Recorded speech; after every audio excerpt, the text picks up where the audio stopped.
기독교 강요 기도에 대해서 네 번째 시간입니다. 그러면 우리는 지금까지 기도에 대해서 뭘 했느냐 보세요. 기도라고 하는 것은 단순히 우리의 말을 전달하는 게 아닙니다. 기도는 뭡니까? 하나님과의 교제다. 교제라고 할 때는 뭔가 하나님 앞에 내가 아뢰는 것뿐만 아니라 그 가운데는 뭐가 담겨 있어요?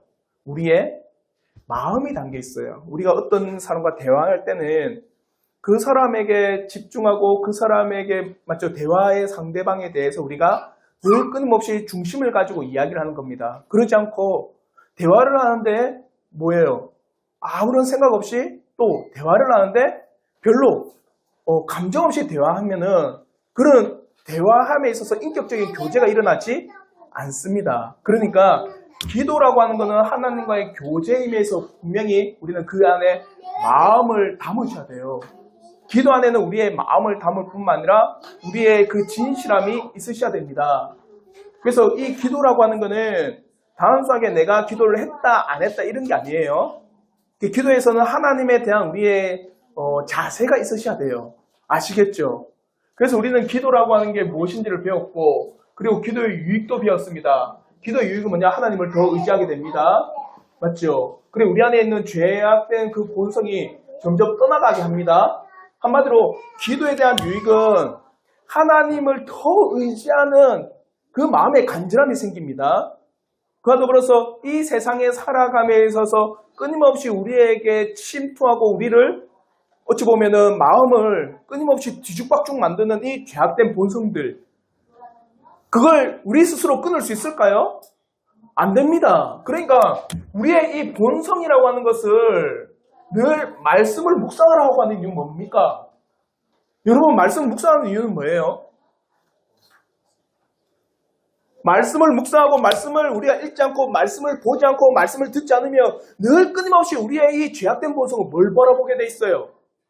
죄와 세상을 바라봅니다. 그러니까 죄와 세상을 바라보는 우리의 본성을 끊임없이 끊어내고 그것을 뭡니까? 꺾어내고 그것을 부러뜨리기 위해서는 하나님의 엄중하신 말씀의 그 놀라운 뜻을 우리가 살펴봐야 돼요. 그러니까 말씀을 읽지 않고 우리가 하나님의 뜻을 깨닫는 것은 있을 수가 없습니다. 늘 끊임없이 우리는요, 죄악된 본성에 사로잡힐 수밖에 없어요. 그럼 말씀을 읽으면 뭐합니까? 그 말씀을 통해서 우리는 뭐합니까? 기도를 함으로써 우리가 그 말씀이 내 심령에 더 어떻게 해요? 새겨질 수 있도록 하기 위해서 기도를 하면 우리 안에 있는 이 죄악된 본성과 이 죄악된 세상에 대한 사랑이 어떻게 되는 겁니까? 끊어지고 꺾어지고 그것이 잘려져 나간다는 거예요. 그러니까 기도의 유익은요, 하나님을 의지하는 것뿐만 아니라 더욱더 우리 안에 있는 이 죄악된 본성을 꺾어 나가는 데 매우 큰 유익이 있어요. 그래서 기독교 강요에서는 기도가 제일 많은 부분을 차지합니다. 그만큼 기도가 중요하다는 거예요. 그와 더불어서 이 기도는요, 우리에게 감사를 일으킵니다. 감사. 내가 어떻게 하나님을 아버지로 부를 수 있는가? 내가 어떻게 이런 기도를 통해서 응답하시는 놀라운 은혜들. 맞죠? 그래서 우리의 삶을 인도하여 주시고 우리의 삶을 정말 때로는 사람이 볼 때 불가능한 일들을 헤쳐나가게 하신 그 은혜 가운데 우리는요, 감사하는 유익이 있어요. 아시겠죠? 그래서 기도에 대한 많은 유익들을 우리가 생각을 하셔야 돼요. 그러니까 기도를 하지 않는다라고 하는 것은 놀라운 유익들을 내팽개치는 것과 마찬가지입니다. 그러니까 여러분은 기도를 하셔야 돼요. 우리는 늘 기도함에 있어서 온 힘을 기울이셔야 됩니다. 그러면 여러분에게 한번 마음에 난 정말 기도를 하느냐. 여러분 자녀를 보고 기도하고 싶은 마음이 안 생겨요? 우리는요, 자녀를 보면서 어떻게 이걸 키우지? 어떻게 이 모든 일들을, 이 험난한 세상을 우리 자녀들이 헤쳐나갈 수 있게 내가 할 수 있을까? 불가능합니다. 근데 기도를 하지 않고 그것을 버틴다라는 것은 저는 이렇게 표현하고 싶어요. 기도를 하지 않고 하루하루를 버틴다라고 하는 것은 흡사 공중의 외줄에 내가 대롱대롱 걷고 있는 것과 마찬가지입니다. 어느 순간인가 어떻게 해요? 흔들려버리면. 실족하면 떨어져 죽음의 위기에 빠져. 그게 기도하지 않는 우리의 모습이에요. 우리 자녀를 통하여서도 여러분 운전하면서도 보세요.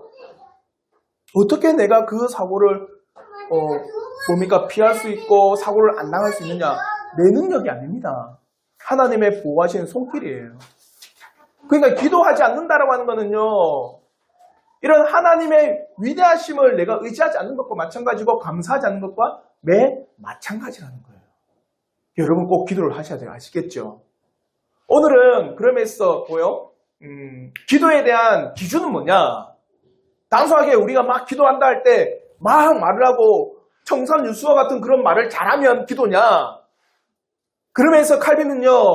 기도에 대한 놀라운 기준, 한마디로 기도에 대한 확실한 그 기준을 제시하고 있다는 거예요. 기준을. 단순하게 기도한다는 게 무릎 꿇고 몇 마디 아래고 근데 아래는 것도 어떤 기준 없이 막 아래는 것도 아니에요. 그래서 이 기준이 뭐냐라고 할 때 그 기준은 뭐라고 하는 겁니까? 칼빈은 주기도문이에요. 주기도문. 아시겠죠? 그러면 제가 질문을 하는 게 그겁니다. 기준 없이 한마디로 주기도문 없이 우리가 일반적으로 기도하게 될 때 어떤 오류에 빠지는가? 어떤 오류에 빠질까요? 한마디로 이 기준이 없어요. 기준 없이 여러분이 어떤 일을 하면요. 큰 실패를 맛봅니다. 기준 없이 여러분 물건을 만들어 보세요. 설명서 없이, 설계도 없이, 도면 없이 무언가를 만든다. 가능합니까? 아마 배가 산으로 갈 겁니다. 어떤 일도 진행이 되지 않을 겁니다. 그러니까 우리에게는 이 기도라고 하는 기준을 딱 제시해 주셨어요. 주기도문 맞죠? 그럼 이 기준, 주기도문이라고 하는 이 기도의 기준 없이 우리가 기도하면 어떤 위험이 있을까? 내가 무엇을 구해야 될지를 모릅니다. 내가 무엇을 구해야 되는지도 모르고 내 정욕대로 아무런 기준 없이 무분별하게 외치는 시간밖에 안 돼요. 그러니까 보세요. 우리가 기도하려고 1시간, 2시간 무릎 꿇고 있어도 그 기준 없이 막 외치다가 나오니까 우리의 마음은 난 기도했다. 속이 시원해. 그러나 그 모든 기도의 내용 자체가 하나님 앞에 향달되지 않는 기도의 기준이 되어버린 거예요. 그러니까 주기도문은 우리의 기도의 기준입니다. 그럼 여기서 또 질문. 주기도문 누가 가르쳐 주셨어요? 예수님께서 가르쳐 주셨어요. 그러니까 예수님께서 무언가 기도를 어떻게 하라, 이렇게 하라고 가르쳐 준 거는 이 기도가, 이 기준이 매우 매우 중요하고 이 기준이 매우 매우 합당한 기준이라는 걸 딱 제시해 주신 거예요. 아시겠죠? 그러면서 주기도문의 내용을 보십시오. 주기도문의 내용. 네모난 박스 있잖아요. 6가지 강구입니다. 첫째 3가지 강구는 뭡니까? 주기도문에. 그렇죠. 기준에서 6가지 강구. 그러면서 첫 번째는 서론만 나옵니다. 서론. 하늘에 계신 우리 아버지여. 이거는 기도입니까? 서론입니다. 맞죠? 그건 뭐냐? 우리의 기도의 자세. 하늘에 계신 우리 아버지여는 기도의 자세입니다. 그 나머지 6가지 딱 분류를 해놨어요. 첫 번째부터 3번째까지는 누구에 관한? 하나님에 대한 관한. 즉 하나님의 이름, 나라, 뜻. 하나님의 이름은 뭡니까? 예배. 우리가 그 이름 앞에 예배를 드리잖아요. 그냥 하나님의 이름에 대해서 우리가 기도한다는 것은 보세요. 하나님께서 예배받은 시 합당한 분입니다. 그게 핵심이에요. 제일 먼저 우리가 기도함에 있어서 우리의 모든 삶이 어떤 삶이 돼야 되는 거예요? 하나님을 예배하고 경배하는 삶이 돼야 된다. 그걸 기준으로 딱 기도를 합니다. 마찬가지예요. 여러분 기도할 딱 들어갔어요. 그 기도의 제일 먼저 자세는 뭡니까? 내가 지금 하나님 앞에 예배하고 있다는 거예요. 그 이름 앞에. 그 이름이 존귀를 받기를 원합니다. 모든 사람들이 하나님의 이름 앞에 예배를 드리기를 원합니다. 그리고 나라는 뭡니까? 다스림. 온 땅을 누가 다스리신다? 하나님이 다스리십니다. 그리고 그 뜻은 순종이겠죠, 우리의 뜻이 아니라 누구의 뜻? 하나님의 뜻이 이 땅에 이루어지기 원합니다라고 하는 그 놀라운 순종의 은혜가 그 안에 우리가 담겨져 있어요. 이 세 가지 강구, 그와 더불어서 이제 네 번째부터 여섯 번째 뭡니까? 일용할 양식. 이게 뭐예요? 오늘날 우리에게 일용할 양식을 주옵소서. 나를 돌보신다는 거. 그래 또 우리가 우리에게 죄진 자를 사여 준 것 같이 우리 죄를 사여 주옵소서. 뭡니까? 보호하시고 그 죄에서 우리를 용서하셔서 우리를 보호하여 주시는 것. 악에서 건져 주옵소서. 우리를 굳건히 서도록 하는 것. 그러니까 이 세 가지 하나님의 놀라운 그 예배와 다스림과 그 순복함 가운데 우리의 돌보심이 있고 우리의 다스리심이 있고 그 안에 우리를 보존하심이 다 있는 거예요. 그걸 우리는 강구한다는 겁니다. 그래서 여러분이 기도함에 있어서 제일 먼저 강구해야 되는 게 뭡니까? 그로 말미암아 하나님 앞에 영광되도록. 자요. 여러분이 자녀를 위해서 강구하는 것, 여러분의 가정을 위해서 기도한다는 건 가장 그 밑바닥의 기준이 뭐가 돼야 된다는 겁니까? 하나님의 영광이 돼야 돼요. 한마디로 우리 가정을 하나님의 말씀으로 먹여달라, 하나님께서 우리 가정을 재정적으로 안정케 해달라, 그 모든 기도의 가장 근거는요, 하나님의 영광입니다. 보세요. 오늘날 많은 사람들이 내 코가 석자라는 말을 참 많이 해요. 물가는 다 오르는데 뭐만 안 올라요? 그렇죠. 내 월급만 안 올라요. 그러니까 다들 먹고 살기도 힘든데 신앙이라는 거는 저 멀리 있는 겁니다. 목사님, 먹고 사는 것도 빠듯합니다. 그러니까 내가 먼저 먹고 살아야지 하나님 앞에도 내가 드릴 거 있다, 이렇게 생각하고 있어요. 그리고 우리에게 채워지는 게 뭡니까? 이게 우리의 먹고 사는 문제가 아니라는 거예요. 제일 먼저는 뭘 하는 거예요? 하나님의 영광의 놀라운 은혜 가운데 들어가기를 원합니다. 단순히 내 먹고 사는 문제라고 한다면은 그 기준 자체가 없다라는 거예요. 또 우리가 이렇게 안락한 가정에서, 그리고 이렇게 재정적인 안전한 가운데서, 때로 내가 건강한 가운데서, 우리 자녀가 평안한 가운데서, 우리 가정이 어떤 큰 어려움 없이 지내게 되는 모든 것도 제일 우선은 뭐예요? 하나님의 영광, 내가 예배를 드리기 위해서, 하나님의 다스리심 안에 있다는 그 감사를 드리기 위해서, 하나님의 놀라우신 은총 안에 내가 그의 뜻에 순복하고 있다는 그 놀라운 그 사실 앞에서 우리가 제일 먼저 생각을 하셔야 돼요. 아시겠죠? 이게 거꾸로 되잖아요. 어떻게 되는 줄 아세요? 모든 우리에게 채워지는 모든 것들이 뭘 위해 사용되는지 아십니까? 내 욕심을 위해서 사용됩니다. 그러니까 이게 거꾸로 되면 안 돼요. 그래서 칼빈도 그 주기도문을 왜 가르쳐 주셨느냐? 하나님의 그 영광이 우리를 다스리고 공급하시고 뭡니까? 베푸시고 보호하신다는 사실을 굳게 믿으라는 겁니다. 아시겠죠? 이런 주기도문의 큰 틀을 칼빈은 우리에게 딱 가르쳐 주고 있어요. 그래서 주기도문의 구조 유익을 보십시오. 우리 1페이지 위에서 6번째인데 주기도문의 구조의 유익, 우리 세 줄인데 다 함께 한번 읽도록 하겠습니다. 시작. 우리가 구할 때 하나님의 이름이 거룩히 여김을 받게 되면 그 다음에 우리 자신이 또한 거룩히 여김을 받기 때문이다. 즉 우리의 모든 우선의 순서가 이미 확정하고 바른 방향으로 나아가도록 만든다. 보세요. 하나님의 영광, 맞죠? 그 하나님의 영광이라고 하는 측면에서 우리가 어떻게 되는 겁니까? 우리가 다스림을 받는 거예요. 그러니까 우리를 다스려지는 그 자체를 보고 사람들이 뭐라고 생각합니까?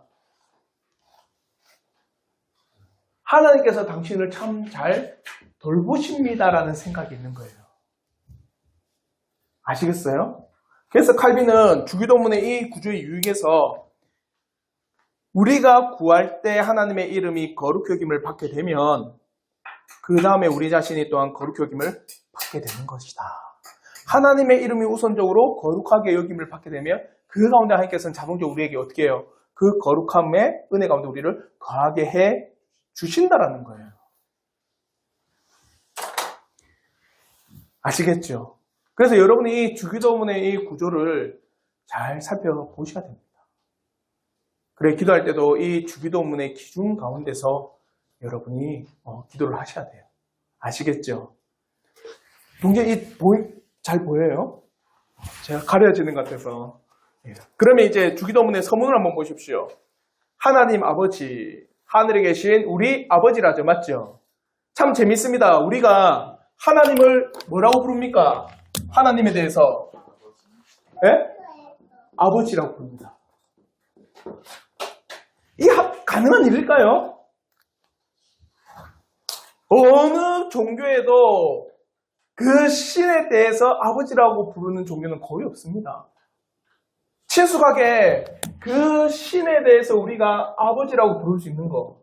그러면 우리는 그 신에게 우리는 누구라는 거예요? 자녀라는 거예요, 자녀. 과연 나는 하나님 앞에 자녀로서 서 있다라고 이야기를 하는 겁니다. 이게 왜 주기도문 서론에 있느냐?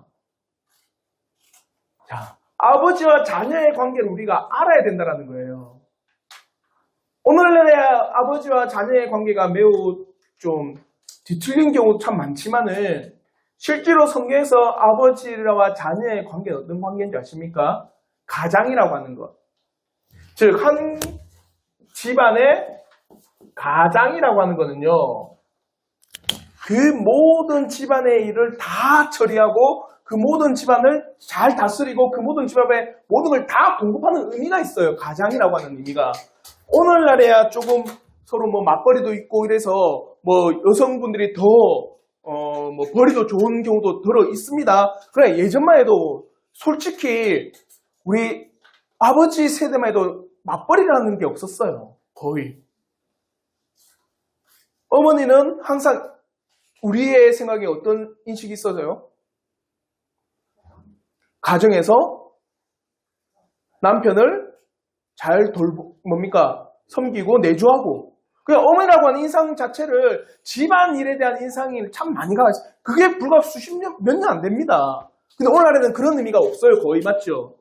그 성경에서 가장이라고 하는 거는요, 그 가정을 온전히 책임지고 그 가정을 온전히 다스리고 돌보며 그것을 공급하며 그 가운데 모든 것을 다 세워나가는 게 누구라는 거예요?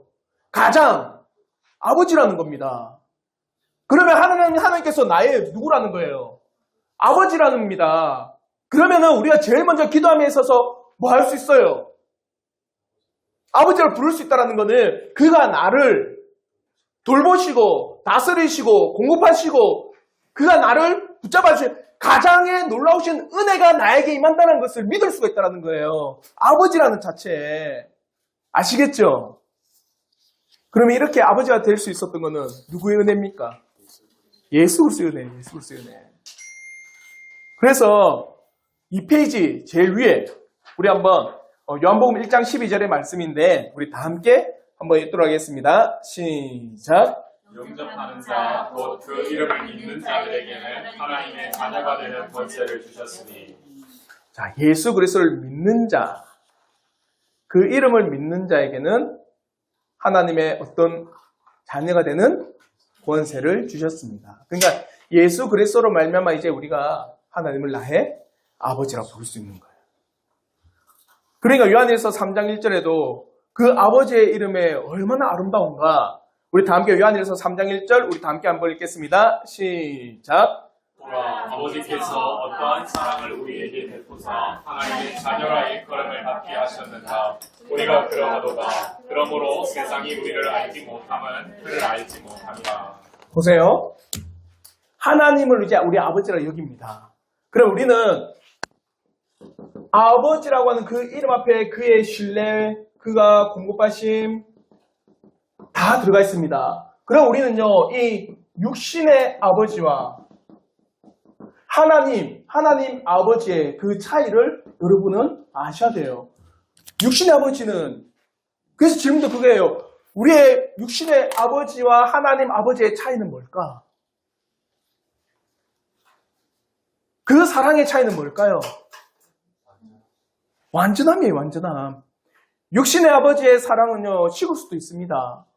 완전하지를 않아요. 나이 들면은 다 식어요. 때로는 사라지기도 해요. 오늘날 더 심하죠? 솔직하게. 안 그런가요? 물론 우리 교회에서 그런 예를 찾을 수는 없지만 종종 뉴스에 보면은 좀 불행한 뉴스들 있잖아요. 아버지가 딸을 좀 몹쓸 짓을 하고 아버지가 아들에게 거의 폭력을 주치폭력, 도박폭력 이런 뉴스들을 종종 보잖아요. 그런 육신의 아버지는 한계가 있습니다. 그리고 또 능력의 한계가 있어요. 모든 것을 다 공급할 수가 없습니다. 이 세상에 재력을 어마어마하게 가졌다, 모든 돈을 다 가졌다 해서 다 베풀 수 있을까요? 한계가 있어요. 예를 들어서 아무리 수십조를 가지고 있다 한들 난치병 앞에서는 무용지물입니다. 그러니까 누굽니까? 그 애플을 만든 스티븐 잡스도 췌장암으로 죽었습니다. 아무리 수십조의 돈을 가지고 있어도 그 질병의 죽음 앞에서는 한계예요. 이 육신의 아버지의 한계입니다. 근데 하나님 아버지의 그 사랑은요. 그죠? 영원하고 변함없고 사라지지 않고 그의 능력은 무한하고 그의 사랑은 결코 식지 않는다는 겁니다. 그럼 우리는 더 누구를 의지해야 됩니까? 하나님 아버지를 의지하셔야 돼요. 주님도 분명히 하나님께서 우리의 아버지가 되시며 그가 우리에게 어떤 분이신지를 분명히 선포하셨어요. 마태복음 7장 11절을 보십시오. 우리 2페이지 중간인데 우리 다 함께 한번 읽도록 하겠습니다. 시작. 너희가 악한 자라도 좋은 것으로 자식에게 줄 줄 알거든 하물며 하늘에 계신 너희 아버지께서 구하는 자에게 좋은 것으로 주시지 않겠느냐. 악한 자라도 자식을 품는다. 이 세상에 정말 살인자를 할지라도 그 자녀는 해코지 안 당하기를 바라는 게 아버지예요. 부모예요. 맞죠? 근데 하늘에 계신 너희 아버지는 하물며 구하는 자에게 좋은 것을 주지 않겠느냐. 세상에서 제일 어리석은 사람이 기도하지 않는 사람입니다. 이런 하나님의 놀라운 약속이 우리에게 베풀어져 있는데도 불구하고 기도를 하지 않는다라고 하는 것은 그 약속을 내가 어떻게 하고 있는 거예요? 신뢰하지 않거나 믿지 않는 거예요. 이런 놀라운 약속의 신뢰가 우리에게 딱 놓여져 있는데 우리는 그 전능하시고 무한하신 하나님 아버지를 붙잡고 뭐 해야 되는 겁니까? 기도를 해야 돼요. 그러면 하나님 아버지에 대한 우리의 바른 자세를 보십시오. 죄가 그를 날마다 불쾌하게 만든다고 생각하여 죄를 의식하여 우리 스스로 움츠러드는 것이 당연하다는 식의 자세를 가져서는 안 된다. 이 말이 뭡니까? 뭐예요? 이거예요. 하나님은 위대하십니다. 하나님은 거룩하십니다. 하나님은 공이십니다. 이 사실 앞에 우리 인간이 딱 보니까 나라고 하는 존재를 딱 보니까 나는 누구예요? 죄인이에요. 맞죠? 죄인인 나는 이 거룩함과 그 존귀함과 영광스러운 그분 앞에는 도저히 나는 어떻게 하겠다? 나갈 수가 없다라고 이런 무지한 말을 하지 말라라는 겁니다. 이 거룩하고 위대하고 공의로운 이분이 나의 누구라는 거예요? 아버지예요, 아버지. 그래, 그가 아버지 되심으로 말미암아 우리는요, 죄인임에도 불구하고 그분 앞에 어떻게 해요? 나아가 엎드리고 자복하여 무릎 꿇고 기도할 수가 있다라는 겁니다. 여러분 자녀가 완벽합니까? 여러분에게? 완벽하지 않아요. 엄청 속상할 때도 있어요. 맞죠? 그리고 매우 자녀들이 때로는 화가 나기도 할 때도 있습니다. 맞죠? 맞죠? 그러니까 보세요. 아무리 그래도 그 자녀가 우리에게 오면은 여러분 밀쳐냅니까? 안아주고 보듬어주고 그 자녀가 완벽하지는 않아도 내 자녀라고 하는 생각에 그를 보듬어줘요. 하물며 육신의 아버지가 그런데 하나님이 나의 아버지시라면 하나님 도저히 나는 하나님 앞에 갈 수가 없습니다. 저는 죄인이라서 못 가겠습니다. 이런 말 따위는 하지 말아라. 하나님은 나를 모를까? 때로는요, 부모가 자녀가 엄청 잠을 때 죄송합니다, 미안합니다 하면서 와서 탁 안길 때가 더 부모는 흐뭇해합니다. 그러지 않고 도망가거나, 맞죠? 그러지 않고 뭡니까? 안 오고 멀리 도망가면은 더 괘씸해져 보여요. 그 칼빈은 하나님이 나의 아버지라고 하는 그 사실 앞에 아무리 내가 죄인이라 할지라도 그분 앞에 엎드리고 그분 앞에 무릎 꿇고 그분 앞에 기도할 담력이 있다라는 거예요. 그게 하나님이 나의 아버지 되심의 놀라운 은혜입니다. 아시겠죠? 그럼에 있어서 또한 칼빈은 뭐냐? 하늘에 계신 나의 아버지가 아닙니다. 하늘에 계신 우리 아버지예요. 우리 아버지. 왜 우리 아버지일까?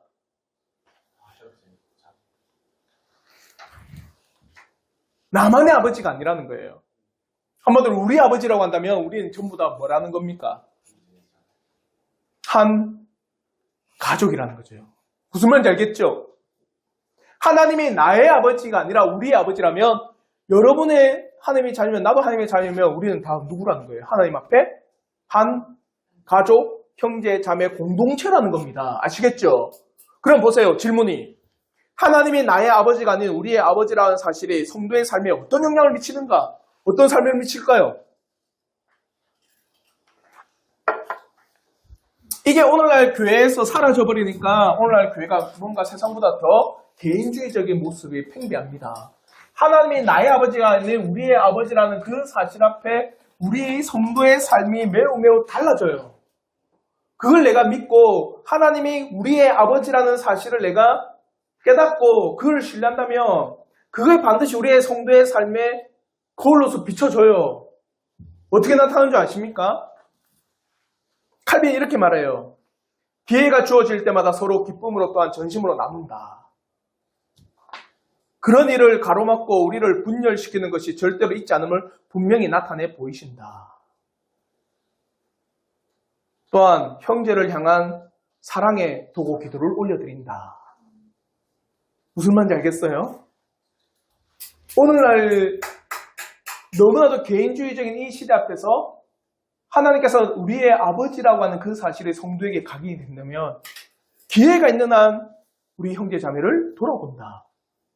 기회가 있는 한 그런 분열을 가로막는 모든 일이 절대로 일어나지 않도록 서로서로가 살펴본다. 기회가 있는 한 서로서로 도고 기도로 세워 나간다. 그게 나의 아버지가 아닌 우리 아버지라고 하는 은혜의 삶의 방향이에요. 이게 회복되어야 되지 않을까요? 오늘 이 시대의 교회 앞에서 이게 정말 저는 회복되어야 된다 봐요. 너무 개인주의적이고 때로는 옆에 성도가 어떤 상황과 형편이 있는지를 전혀 모르는 경우가 많습니다. 우스갯소리로 가다 교통사고 났는데 막 서로 싸우다가 본당하니까 옆에 앉아있다요. 아세요 그거? 교통사고 딱 났어요. 실제로 모르게 사고가 딱 났는데 그래서 뭡니까 육두문자에 가면서 이라면서 서로 네가 잘못했네 막 싸우고 욕을 하면서 그 줄레 교회에 갔는데 그 옆에 누가 있었다는 거예요. 방금 교통사고 나서 싸웠던 당사자가 옆에 앉아서 예배드리고 있어요. 그만큼 모른다라는 거예요, 성도가. 우스갯소리는 있습니다, 또. 옆에 있는 한 집사님이, 와, 우리 목사님 설교 좋아, 이러면서 큰 대형교회. 아, 우리 목사님 설교가 정말, 제일 은혜로운 설교야. 아, 이제 우리 교회 와. 그 작은 교회에서, 그렇게 신앙생활하는 게 힘들지 않아. 그 한 분이 그 이야기를 했대요. 야, 그런데 그 목사님은 니 안다고 하더나. 몰라요. 수천 명, 수만 명 있는 분들이 그 영혼들을 알까요? 오늘날 교회조차도 오면은 개인주의적인 사고들이 팽배합니다. 근데 칼빈은 그 하나님을 우리 아버지라고 칭하고 있어요.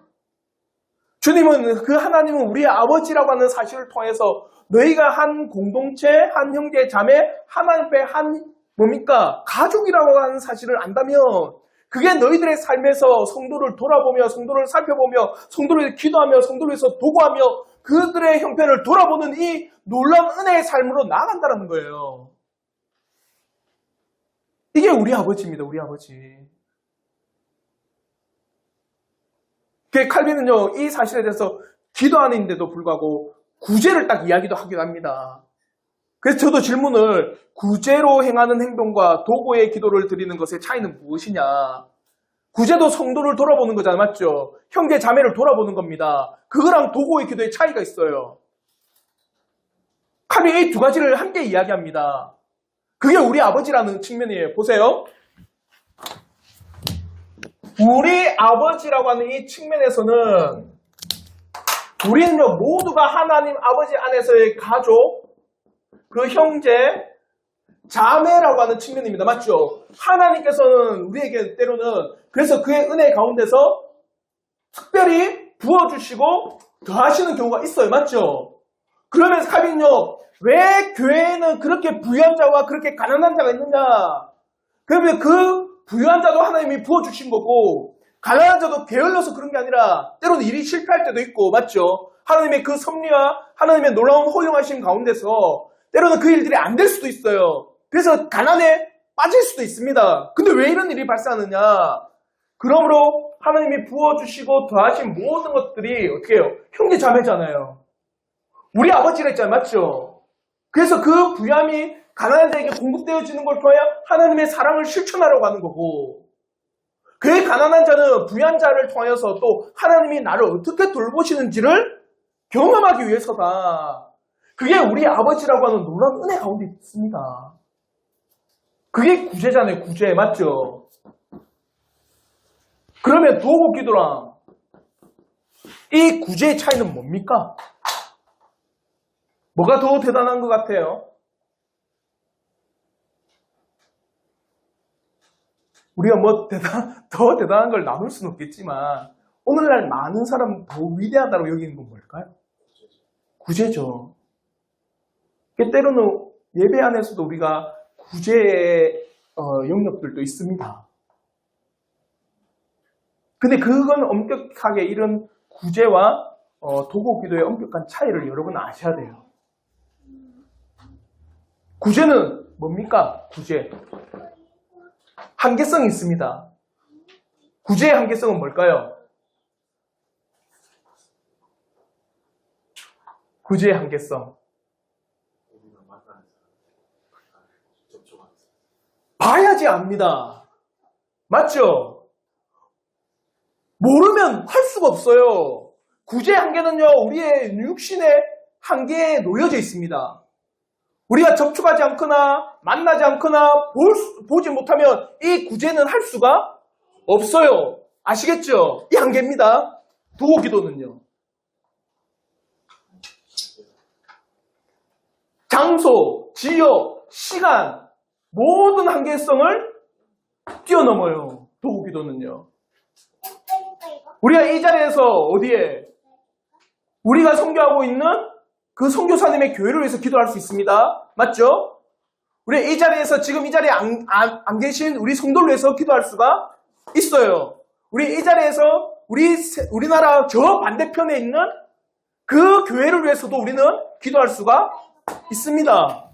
그 도구 기도는요, 지역과 시간과 장소와 그 모든 것을 뛰어넘어 역사하는 겁니다.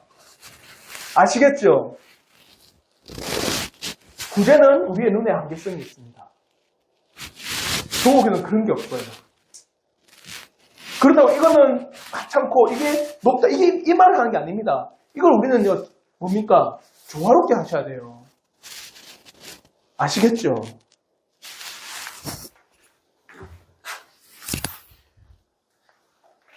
그러므로 공동체의 유익을 구하는 기도, 우리 3페이지 위에서 한 6번째 줄인데 우리 다 함께 공동체의 유익을 구하는 기도 우리 다 함께 한번 읽도록 하겠습니다. 시작. 우리가 특정한 사람, 나 자신을 위해서 기도하지 말라는 것이 아니라 우리의 마음이 공동체에서 떠나거나 혹은 공동체에 대한 생각을 옆으로 제쳐두어서는 안 되고 언제나 공동체와 연관되어 있어야 한다는 뜻이다. 이겁니다. 우리가 도고 기도하며 우리의 형제 자매, 우리의 교회와 우리의 이웃의 교회를 위해 기도하는 것은 언제나 공동체와 연관되어 있어야 한다는 뜻이 있습니다. 그게 우리 아버지하고 연결되어 있는 거예요. 아시겠죠? 그러면 이제 우리 아버지를 떠나서 이제 또 하늘에 계신. 이게 정말 적절하게 조화가 되어 있습니다. 보십시오. 아버지라고 하면은 때로는 친숙함, 맞죠? 아버지라고 하는 그 사실 앞에 우리는 매우 마음이 따뜻하기도 합니다. 그렇죠? 아버지라고 하는 그 이름 앞에 우리는 때로는 마음이 부드러워지기도 하고, 때로는 그 친숙함을 넘어서 때로는 친구와 같이 그런 좀 마음이 어떻게 해요? 아버지라 하면은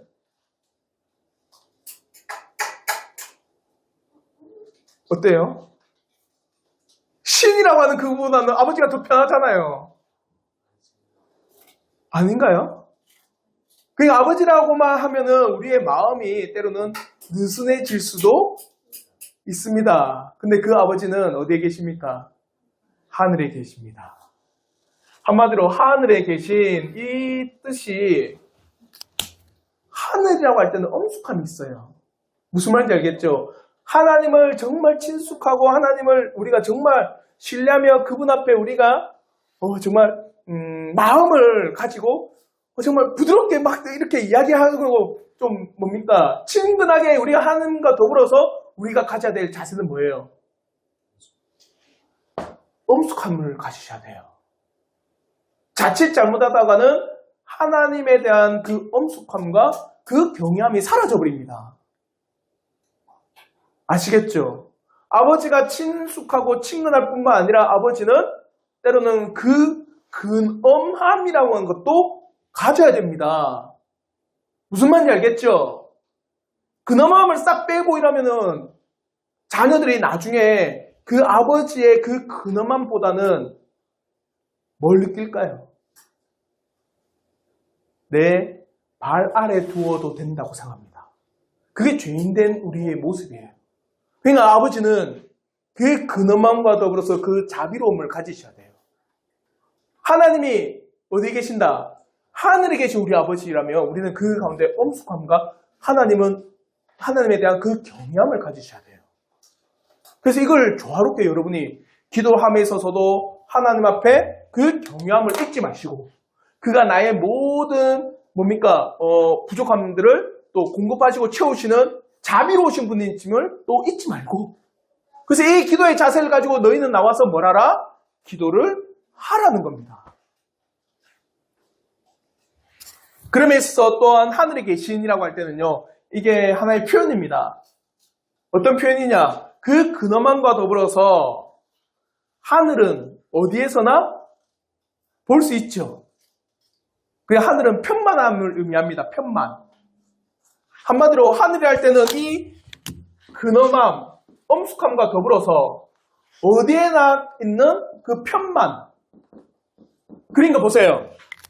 하늘에 계신 우리 아버지이기 때문에 우리는 어디에서든지 뭘 할 수 있을까요? 기도할 수 있습니다. 꼭 교회에 나와서 기도하는 것도 좋지만 여러분의 가정에서 조용히 마음을 담아서 기도하기도 하고, 때로는 학생들 같은 경우는 수업하기 전에 잠잠히 오늘 이 수업 잘 듣게 해달라고 기도할 수도 있고, 때로는 여러분이 운전하기 전에 내가 오늘 하루를 운전하고 나가는데 어떻게 해요? 안전하게 하나님의 오른손을 잘 지켜달라고 기도할 수도 있고, 그 기도의 장소에 구애를 받지 않는 겁니다.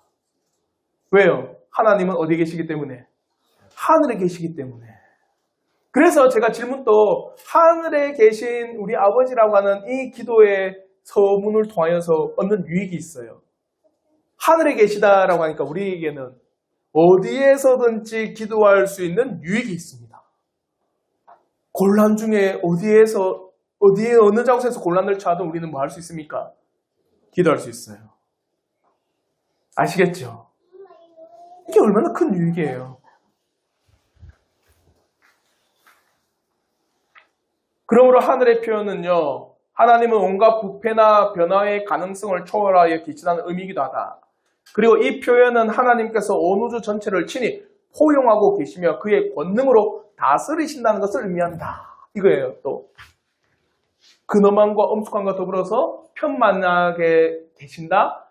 그분은 또 이 온 우주를 어떻게 합니까? 그의 품 안을 품으셔서 다스리고 계신다.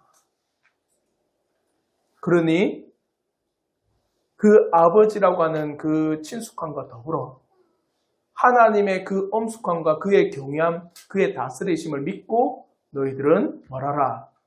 기도하라. 그러므로 하늘에 계신 우리 아버지의 이 유학을 보십시오. 아버지, 하나님을 확실한 믿음으로 불러야 한다는 것이다. 이 친밀한 호칭이 신뢰를 가져다 주는 것은 물론 우리의 마음이 의심쩍은 거짓 신들에게로 이끌리지 않도록 막아주는 효과도 있다. 또 하늘에 계신이라고 하는 이 의미를 보라. 하늘에 하나님의 보좌가 새겨져 있고 하나님께서 우주를 다스리신다는 사실에서 우리가 하나님께로 나아가는 것이 헛되지 않다는 사실을 생각하게 된다. 그리고 하나님께서 우리를 기꺼이 맞으시고 필요한 도움을 주시는 능력과 권능의 하나님이심을 믿고 나가는 것이다. 그러므로 오늘 우리가 여기에서 기도하는 것도 하늘에 계신 우리 아버지 앞에 기도한다는 사실을 꼭 기억하십시오. 우리의 아버지니까 나의 필요를 뿐만 아니라 또 성도의 필요를 구하는 기도. 또 아버지시니까 그가 나를 돌보시고 채우시고 입히신다는 사실을 믿고 기도하는 것. 그와 더불어서 그가 하늘에 계시다. 온 우주에 편만히 계시다면 이 자리에도 하나님은 계신다라는 사실을 믿고 기도하십시오. 아시겠죠? 때로는 많은 사람들이 기도함에 있어서 이 자세를 잊어버릴 때가 참 많습니다. 뭔가 이렇게 생각해요. 우리가 이렇게 막 기도해야지, 열심을 다해 기도해야지 우리의 기도가 땅에서부터 스물스물 올라와서 어디로 간다는 거예요? 하늘 저 꼭대기로 간다고 생각합니다. 그래서 온 힘을 다해서, 물론 힘을 다해야 되겠죠. 온 시간을 다해서, 온 마음을 다해서 막 내가 애절하고 간절하게, 아니면 내가 정말 정성을 다해서 내 정성이 지극정성하여 어디로 닿는다라는 거예요? 하늘에 닿는다고 생각합니다. 그게 무슨 사상일까요? 그게 공로주의입니다. 내가 지극정성을 다해 비나이다 하면 지성도 감천이요. 그 하늘에 계신 하나님께서 참으로 감동하사 우리의 기도를 들어주신다. 아니에요. 하늘에 계신다라고 하는 것은 온 우주에 필요하다면 지금 이 자리에도 누가 계신다라는 거예요? 하나님이 계신다라는 거예요. 그 인식을 가지셔야 돼요. 여러분이 자녀를 다 재우고 나서 책상 앞에 딱 앉아있는 그 자리에도 누가 계신다라는 겁니까? 하나님이 계신다라는 거예요. 그러면 우리는요, 그 자리에서도 마음을 가지고 또 우리의 온 마음의 중심을 다해서 뭐 할 수 있어요? 기도할 수 있습니다. 그러니까 이 하늘에 계신 우리 아버지라고 하는 이 놀라운 사실 앞에 여러분이 기도하십시오. 그분이 우리 아버지라면 우리를 돌보시고 우리를 채우심을 믿고 기도하십시오. 우리가 어디에 있든 그분이 나와 함께한다는 사실 앞에 기도를 하시기를 바랍니다. 아시겠죠? 그래서 이 기도의 은혜가 우리 성도들의 삶에 있기를 진심으로 바랍니다. 아멘. 자, 우리 혹시